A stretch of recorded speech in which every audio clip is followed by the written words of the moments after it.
Niku temen kerawuhan. Di kerawuh.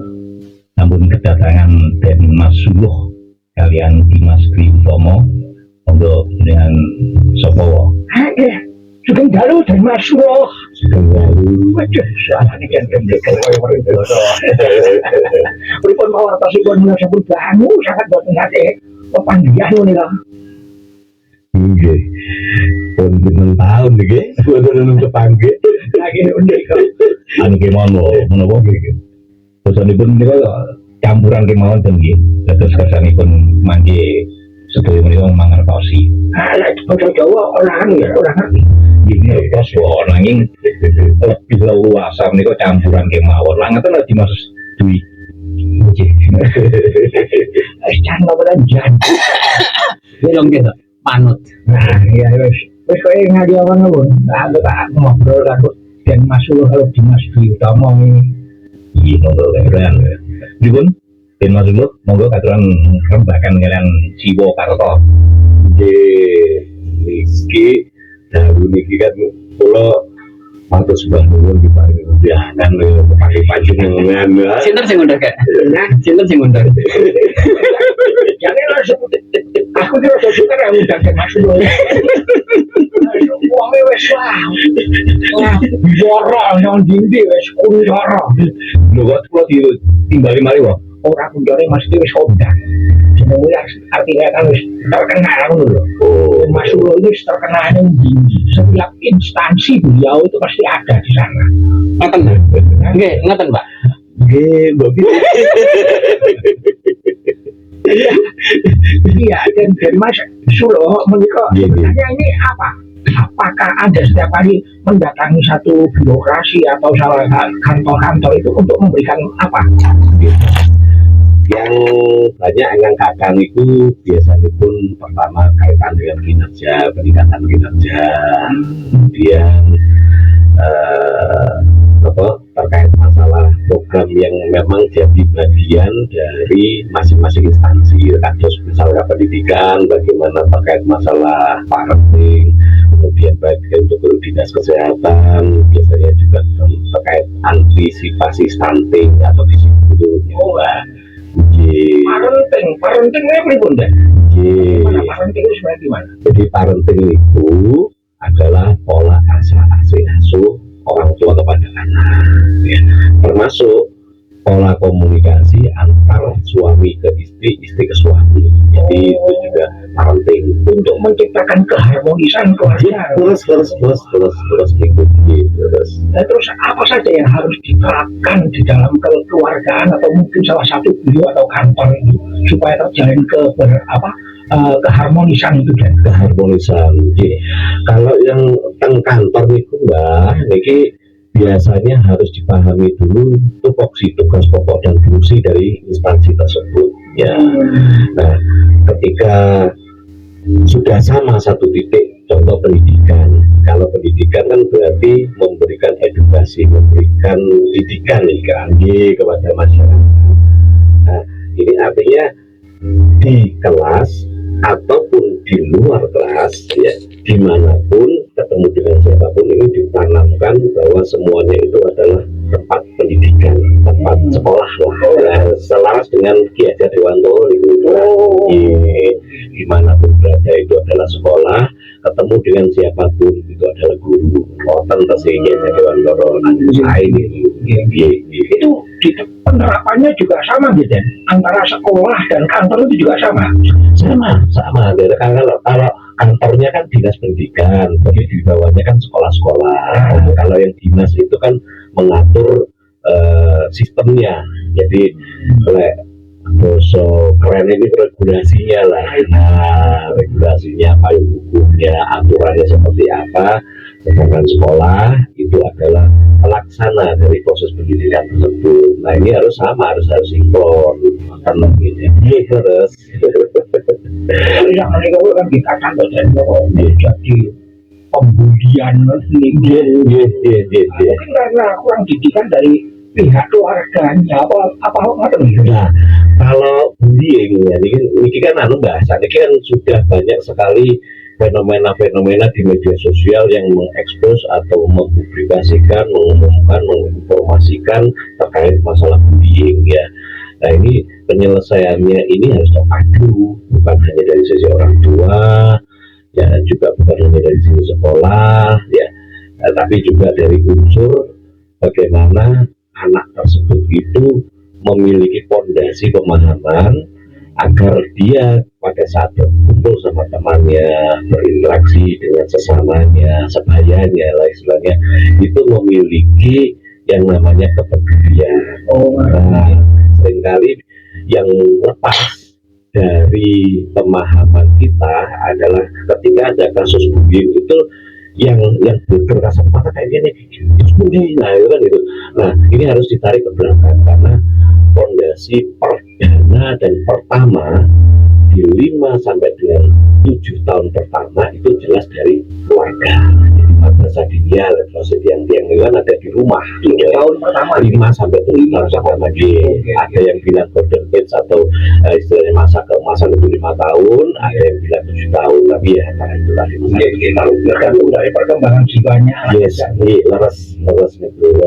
Nah, ketika ini dipahami, maka orang tua seharusnya dan sewajibnya paham bagaimana cara memberikan komunikasi kepada anak. Karena gini Mbak, menurut saya semua orang tua itu kan pasti memiliki keinginan anaknya sukses, bahagia, kan, dan sebagainya lah yang bagus.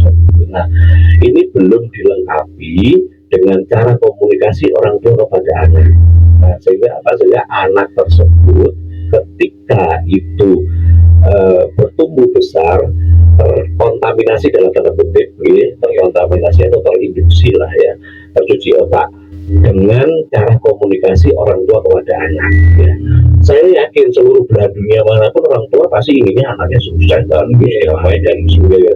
Nah, tinggal cara komunikasinya yang belum tepat ya, ini yang menjadikan anak memiliki persepsi lain, memiliki sudut pandang lain, sehingga ini dengan hal yang demikian inilah kemudian anak tersebut membesarkan psikologisnya atas dasar fondasi tersebut.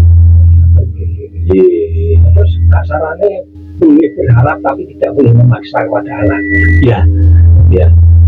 Itu salah satu. Kenapa saya katakan salah satu, orang tua itu harus punya tiga konsep. Yang pertama, kalau yang dia disebut boleh mengarahkan tapi tidak boleh maksa gitu. Yang pertama ya, itu kan berarti kan sifatnya demokratis.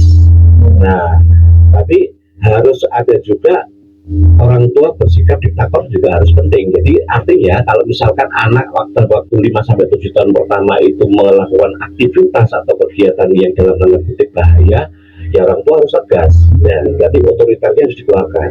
Nah, dan yang ketiga itu liberal. Jadi orang tua juga harus memberikan ruang wilayah keleluasaan kepada anak ketika memang itu positif. Contoh misalkan pamit, anak pamit dia mau main sepak bola kan sudah positif ya kan, ya sudah langsung ya sudah, tinggal nanti yang edukasinya apa sampai jam berapa kamu gitu. Nah, jadi bukan lagi tawar penawar, bukan lagi melarang, boten, sudah langsung sudah kita izinkan selama itu koridornya positif gitu.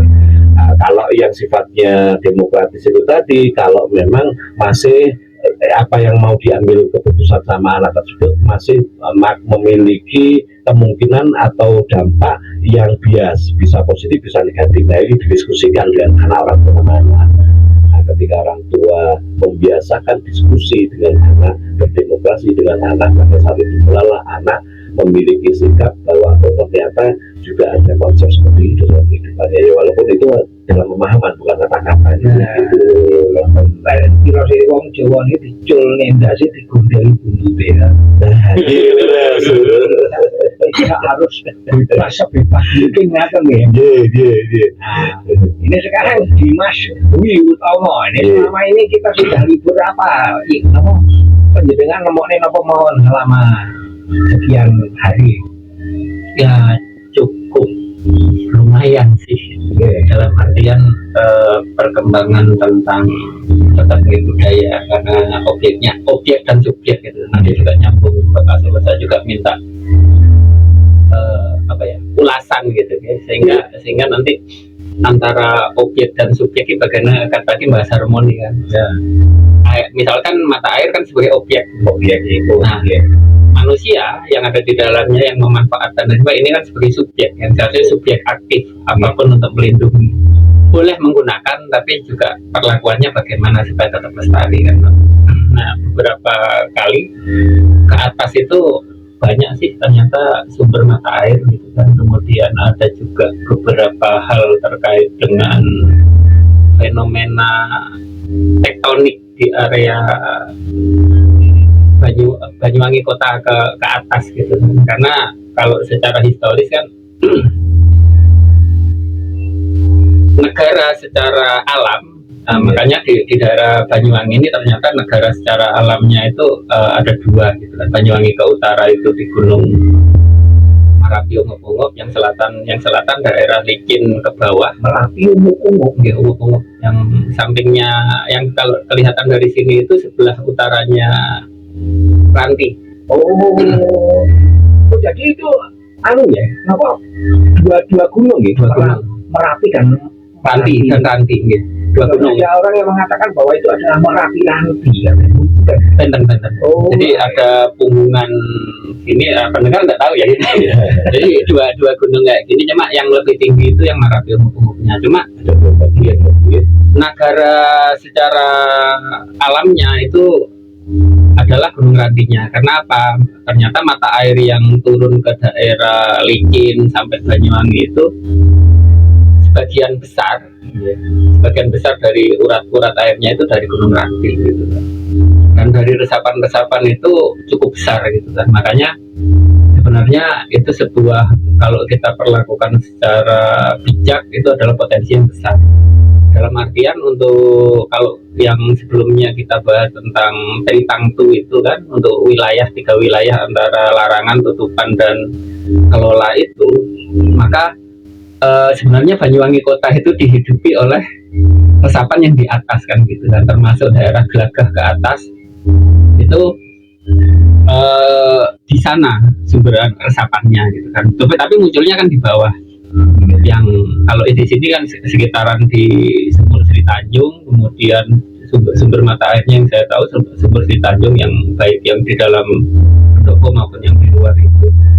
Tapi terlepas dari itu ternyata ada apa ya namanya, kayak artesis mungkin ya kalau di istilah kategori mata air. Artesis itu kan satu sumber air yang memuncak dari dalam. Artinya sumbernya air dalam.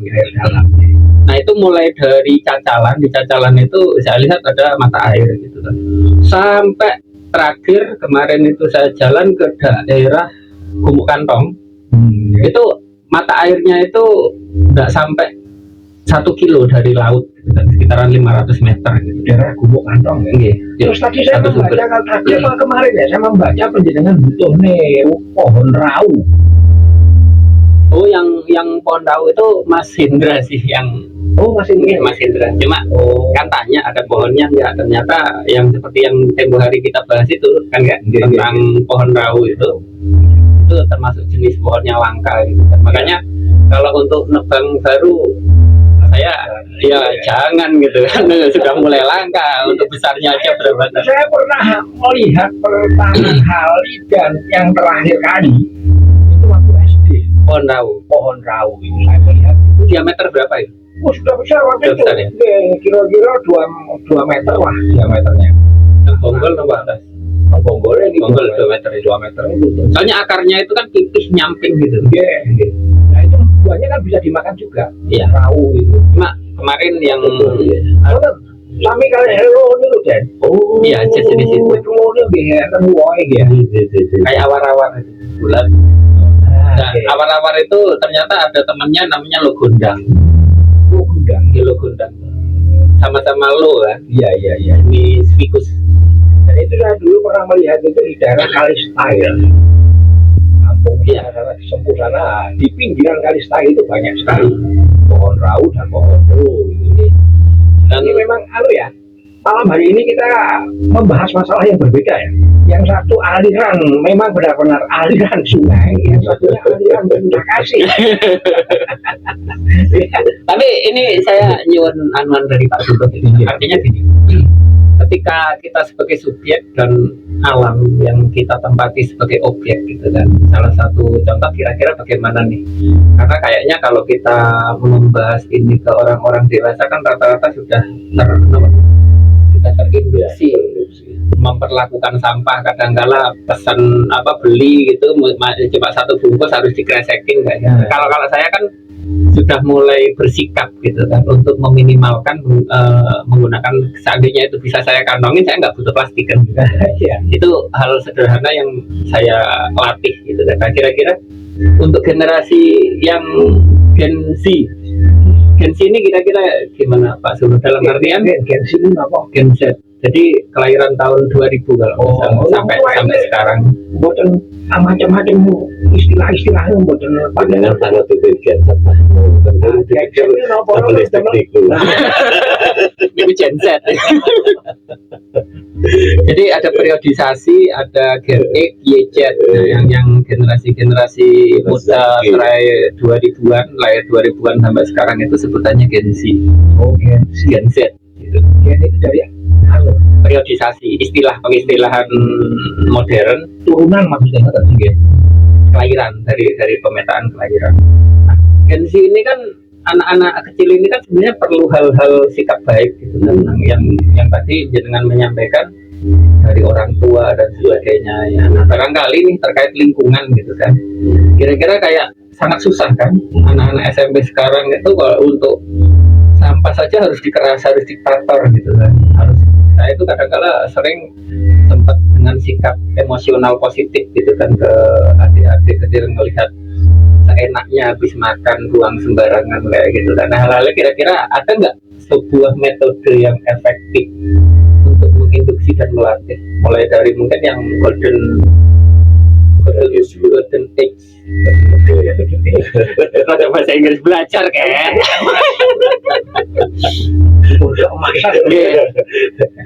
karena kayaknya kalau misalkan itu terlatih mulai dari kecil, bahkan mungkin orang tuanya akan diprotes kan gitu. Bisa jadi ya. Jadi bagaimana melatih itu kira-kira? Jadi anak-anak yang usia 5 tahun pertama, saya ambil yang 5 tahun dulu ya. 5 tahun pertama ini adalah anak-anak yang lebih dominan modeling istilahnya. Mencontoh ya, sikap. apa yang dilihat itu yang ditiru.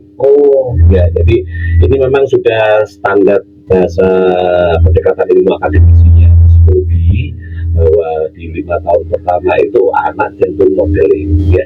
Walaupun ketika saya memberikan materi di parenting kepada orang tua pun banyak pembuktian sampai dengan usia orang tua juga masih ada yang dominan modeling, yang dilihat itu yang langsung ditangkap, itu yang diterapkan. Nah, kembali ke yang golden age tadi, menurut Mas Dwi ya, ketika di 5 tahun pertama ini harus memang lebih banyak orang tua memberikan contoh secara langsung yang bisa dilihat. Ini kuncinya di situ. Seringkali itu orang tua memberikan edukasi kepada anak ya, ayo buang sampah pada tempatnya. Tapi misalkan ucapan ya itu sudah bagus, tinggal dilengkapi ya. Jadi posisi kalau di parenting itu Mbak, tidak ada salah atau benar, yang ada hanya sebuah proses melengkapi saja. Jadi contoh kecil tadi, ketika banyak orang tua memberikan edukasi dalam bentuk ucapan, ayo buang sampah pada tempatnya itu tempat sampah, ya itu sudah bagus. Nah, tinggal dilengkapi sikap yang bisa dilihat oleh anak bahwa orang tua itu juga konsisten dengan ucapannya. Ya, karena misalkan langsung karena yang justru banyak direkam sama anak seusia 5 tahun itu adalah yang dilihat. Jadi kalau memang memberikan instruksi kepada anak atau edukasi kepada anak untuk membuang sampah pada tempatnya, misalkan ayahnya rokok, ya udah buang puntung rokoknya itu setelah diaspal, setelah padam dibuang di tempat sampah. Itu salah satu contoh ya. Misalkan edukasi kecil lagi, beli snack bareng-bareng, kemudian makan, orang tuanya juga makan, nah orang tuanya memberikan contoh buang sampah di tempat sampah ya. Ketika yang modeling itu masih belum bisa tereksekusi oleh anak, maka langkah berikutnya adalah kalau di istilahnya akademisi ya, psikologi itu diprom, jadi langsung dicontohkan dengan cara dituntun. Karena jadi dipegang tangannya, misalkan dipegang tangannya, ayo nak, ini tempat sampah, buang sampahnya di sini. Nah, ini langsung diedukasi namanya pom. Nah, hal yang demikian ini juga harus dilakukan pada saat golden age, yang di edukasi pertama. Nah, ketika menginjak yang berbicara soal usia 10 tahunan lah istilahnya kan, yaitu mulai tahun berapa tadi? Generasi 2000. tahun 2000 berarti kan kalau sekarang berarti 23 lah ya, 24 ya, 24. Nah, ketika sudah menginjak yang ke atas sedikit itu edukasinya ya harus dengan pola edukasi anak kekinian. Jadi contoh misalkan di apa istilahnya boso aplikasi itu capcut ya, video, editing video. Itu kan nggak capcut toh. Video kan. Nah kalau yang jauh ya tadi. Ini capcut aplikasi editing video. Nah, capcut ya. Nah, soalnya kalau aku ada protes itu CapCut. Nah, itu di situ kan nonton ada yang namanya aplikasi kecerdasan intelektual gambar menjadi alat Disney gitu. Nah, ya memberikan pesan-pesannya itu dengan bahasa-bahasa yang gaul, dengan visual-visual yang gaul, yang kekinian, sehingga mereka dapat gitu. Karena kecenderungan ini, saya bicara soal kecenderungan generasi Z sekarang ini ketika instruksinya itu dianggap dalam tanda kutip mendikte, ya kecenderungan loh ini ya, kecenderungannya mereka juga akan terjadi filtering atau pembatasan atau bisa jadi memberontak malah protes. Wah, itu protes. Nah, makanya cara-cara komunikasinya pun itu dengan cara-cara yang anak-anak yang ala usia bisa disukai. Nah, ini salah satu ilustrasi. Nah, kalau memang yang berbicara soal sampah tadi itu, saya sih lebih senang menggunakan bahasa gini, Mas Dwi. Susah atau sulit ya, sulit tapi bisa. Nah, karena biasanya orang bisa sih tapi sulit, kalau bisa sih tapi sulit ya tinggal tidur aja kan gitu kan. Sulit sih tapi bisa ya. Efektif ya, daripada kita capek mending tidur. Betul. Gak usah ngapa-ngapain. Dan ini harus terpadu, artinya terpadu itu dari unsur sekolah juga berjalan, dari unsur orang tua juga berjalan ya, dan dari tokoh-tokoh masyarakat juga berjalan. Karena apa? Kita harus objektif lah. Kebanyakan kan dalam tanda kutip seperti halnya yang disampaikan Mas Dwi tadi itu, ketika ini diterjemahkan dari sudut pandang negatifnya, kok sawangannya generasi Z atau salah, gitu kan. Padahal ada juga yang generasi boomernya, ya di bawahnya lagi generasinya X tadi itu dan seterusnya lah ya, itu juga memberikan contoh yang kurang tepat untuk terkait masalah lingkungan. Sehingga apa? Sehingga mereka semakin mendapatkan penguatan, ya kan? Nah, penguatan inilah yang kemudian menjadi kristal, kalau di psikologi disebut dengan blok mental. Nah, blok mental. Dan terakhir ini juga harus terpadu antara orang tua, sekolah, dan seluruh elemen yang ada. Ketika kita mau memang memberikan edukasi kepada anak-anak yang dari bahasanya generasi Z atau generasi milenial, maka ya kita beri reward ketika dia dalam tanda kutip membuat sebuah hal yang positif. Rewardnya apa? Minimal dalam bentuk pengakuan luar biasa kan. Nah, itu minimal. Nah, kenapa? Seringkali orang itu kan Mbak, ketika anak melakukan sebuah kesalahan ya, atau kekhilafan, kekeliruan ya, ini diingat-ingat terus. Nah, ketika anak itu mau berproses menjadi baik ya, satu langkah proses baik aja, nah itu masih dianggap belum baik ya. Harusnya ketika sudah berproses menuju baik ya dikasih reward, sehingga apa? Ada pengakuan, oh ternyata benar aku berusaha baik. Nah, ini seringkali ini yang lepas. Nah, salah satu indikatornya Mas Dwi, kalau misalkan di Munsewu ini sedikit flashback ke mekanisme pendidikan yang ada ya di sekolah-sekolah lah, langsung saya ini kan ya, banyak sekali ketika anak-anak itu telat masuk sekolah, telat masuk kelas, kemudian barangkali juga entah itu rokok atau macam-macam lah, bajunya dikeluarkan. Nah, itu kan dianggap pelanggaran. Dan di setiap sekolah kecenderungannya ada sistem poin negatif atau minus kan, betul. Nah, yang dicatat sama guru-guru ya, terutama khususan guru-guru BK ini biasanya kan yang minus-minus ini, minusnya saja. Nah, padahal logikanya kalau terlambat itu dapat poin minus, kalau merokok dapat poin minus, harusnya yang tidak merokok dapat poin plus, kan gitu. Nah, datang sebelum pelajaran dimulai harus dapat poin plus juga. Sehingga apa? Sehingga kita bisa adil. Kita belajar dari manajemen ilahi lah, Mas Dwi, ya kan? Ya, ada pahala, ada surga, ada ya kan, ada dosa, ada pahala, ada surga, ada neraka, kan gitu. Nah, ini salah satu contoh. Kalau semuanya terus dilihat dari sisi negatif, terus padahal sudah berubah baik, ya semua orang pun pasti akan dalam tanda kutip berontak itu lagi. Menarik ya, terkait itu tadi plus sama minus gitu. Artinya kan ketika mungkin kalau kita mau bikin survei kecil-kecilan gitu kayak di sekolah misalkan, yang misalkan yang melanggar nih dari sekian ratus anak berapa persen gitu kan, pasti yang kelihatan kan persentasenya kan yang negatif gitu. Tapi seandainya itu ada perimbangan ya, poin plus sama minus, kan akhirnya jelas gitu, oh yang plus sekian persen, yang minus sekian kan, ditambahi perlakuan gitu kan, perlakuan edukasi lah teman, akhirnya kelihatan kan progres pendidikan kan akhirnya lebih jelas, oh ternyata progresnya ini positif, yang minus jadi berkurang kan gitu kan harusnya. Jadi nggak sekedar, karena lebih cenderung kadang-kala yang saya di operator itu kan mainnya basis data gitu kan, perkembangan itu akhirnya bisa objektif gitu ya. Kalau dengan hal kayak gitu, kalau ya memang itu di tataran teori kan sudah bisa kita terima ya. Jadi kita kan berbicara tataran teori kan lagi. Nah, seringkali ketika saya sampaikan dengan konsep-konsep yang seperti Mas disampaikan atau gambaran yang ada di pemikiran saya, ya spesifik guru BK ya kesulitan Pak Sulu. Angel masih apa caranya kita mendata setiap hari. Nah, ini yang artinya ketika teori ini sudah dianggap clear, sudah dianggap bagus. Nah, ini fase untuk menjadi sebuah hal konsep model yang ada di setiap sekolah ini yang perlu dibahas bersama. Karena apa? Harusnya memang ada perimbangan antara itu tadi, kalau ilustrasi saya ada poin negatif dan poin positif ada gitu kan. Sehingga apa? Sehingga nantinya kalau memang pada saat lulusan yang paling poin positifnya tertinggi, ya kan enak lah itu. Nah, ukurannya yang menjadi kesulitan itu kebanyakan yang dinilai karena ukuran sikap.